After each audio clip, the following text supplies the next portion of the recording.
बिस्मिल्लाहिर्रहमानिर्रहीम। Second student, आज हम यूनिट 20 न्यूक्लियर फिज़िक्स में लेक्चर नंबर 5 डिस्कस करेंगे। टॉपिक का नाम है नेचुरल रेडियोएक्टिविटी। इसमें हम इसके जो अल्फ़ा, बीटा और गेमा रेज़ है वो और अल्फ़ा एमिशन, बीटा एमिशन, गेमा एमिशन को भी डिस्कस करेंगे। बहुत ही इम्पॉर्टेंट टॉपिक है अच्छे। तो चलो स्टार्ट करते हैं कि what do you mean by radio activity.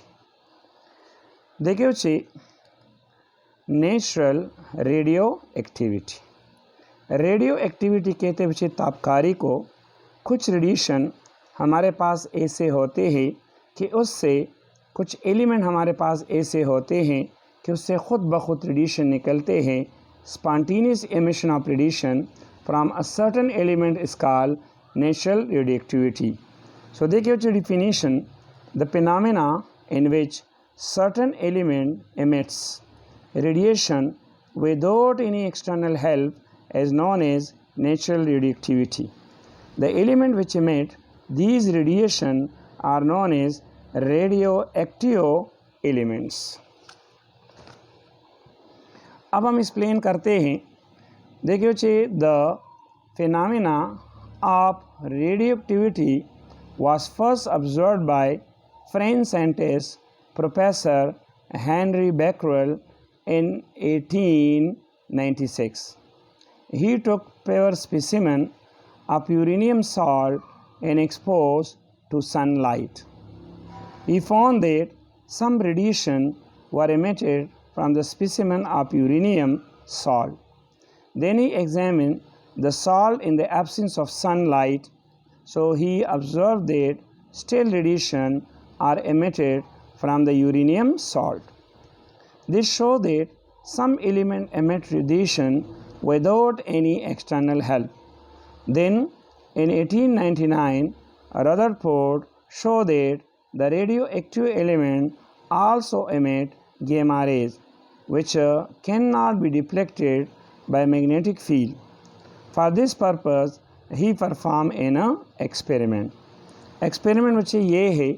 देखिए यहाँ पे रदरफोर्ड ने क्या किया, ये एक सोर्स लिया, इसमें यूरेनियम या कोई भी रेडियोएक्टिव सोर्स लिया, सामने उन्होंने रखा। देखिए स्क्रीन बच्चे रखा।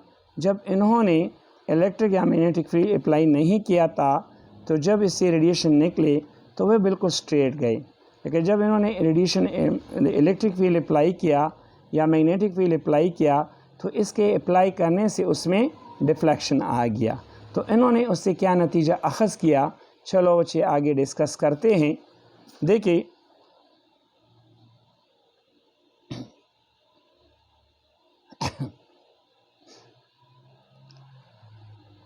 यहाँ पे for this purpose he perform an experiment in which a piece of radioactive element जो था रेडियम था was placed at the bottom of the lead chamber.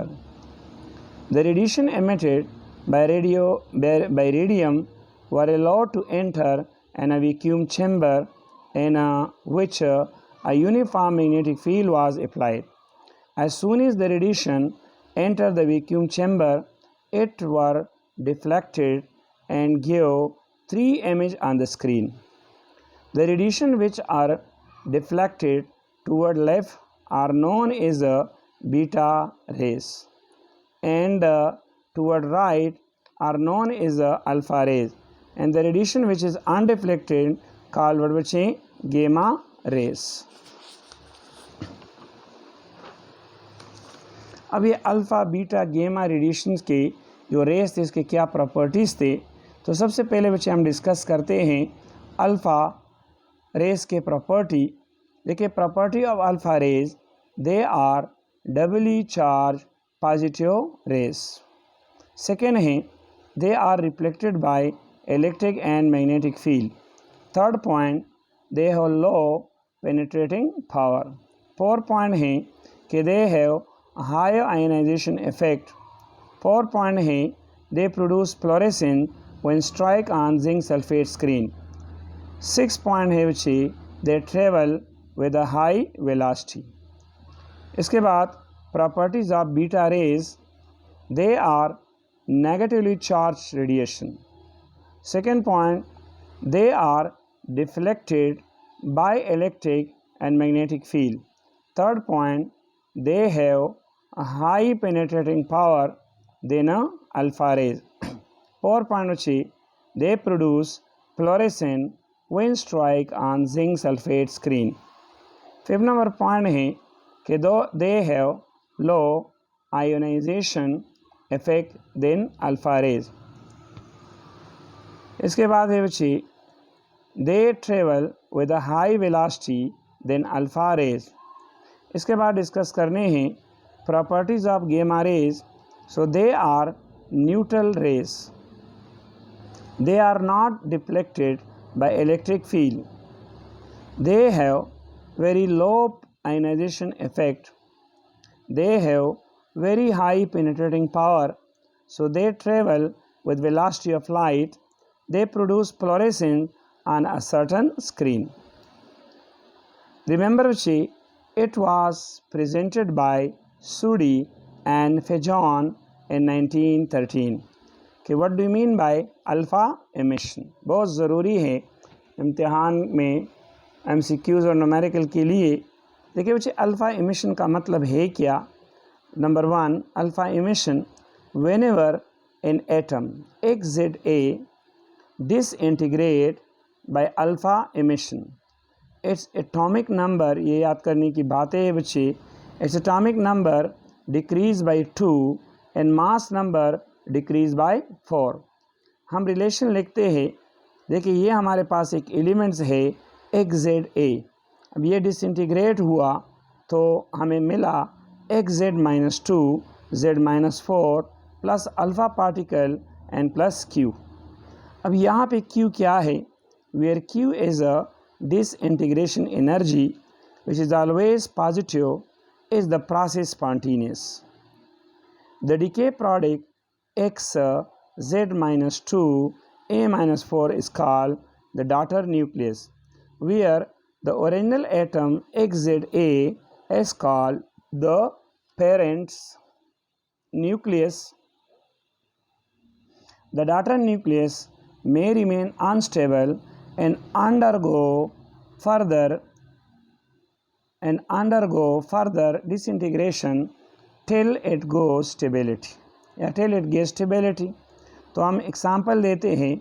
For example देखो कि हमारे पास यूरेनियम 92-38 है.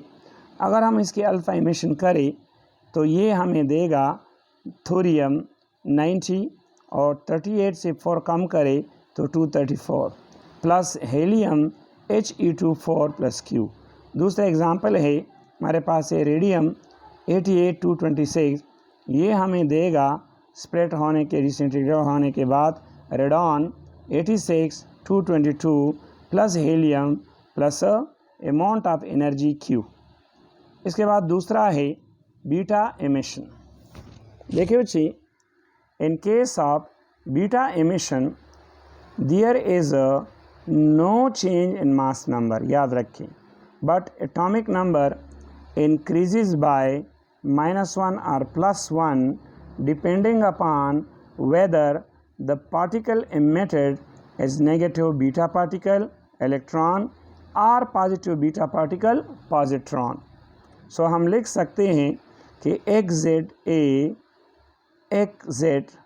+1A plus beta -10 plus antineutrinium plus Q1. या इसी तरह भी लिख सकते हैं कि XZ-1A plus beta +10 neutrino plus Q1. Example देखिए, ये थोरियम 92-34 है. अगर हम इसकी बीटा इमिशन करें तो 90 के साथ अगर हम 1 जमा करें तो 91 ये पैलिडियम आएगा. मास नंबर में कोई फ़र्क नहीं आएगा. 234 beta -10 plus anti neutrino and Q1. इसी तरह नियॉन 1019 ये हमें देगा fluorine plus beta +10 neutrino plus Q. इसके बाद बच्चे हमने डिस्कस करना है गेमा एमिशन. देखिए, when the nucleus emits gamma radiation, then neither its atomic number Z nor its mass number A of the nucleus changes. It is due to the fact that gamma rays is simply a photon that is neither any charge nor any mass. So the emission of gamma rays from the nucleus is just like the emission of photon from the excited atom. Similarly, the emission of gamma rays take place when the nucleus is excited. So the excited nucleus become unstable, and when de-excite to its ground state, the gamma rays is called XZA steric, XZA plus gamma ray.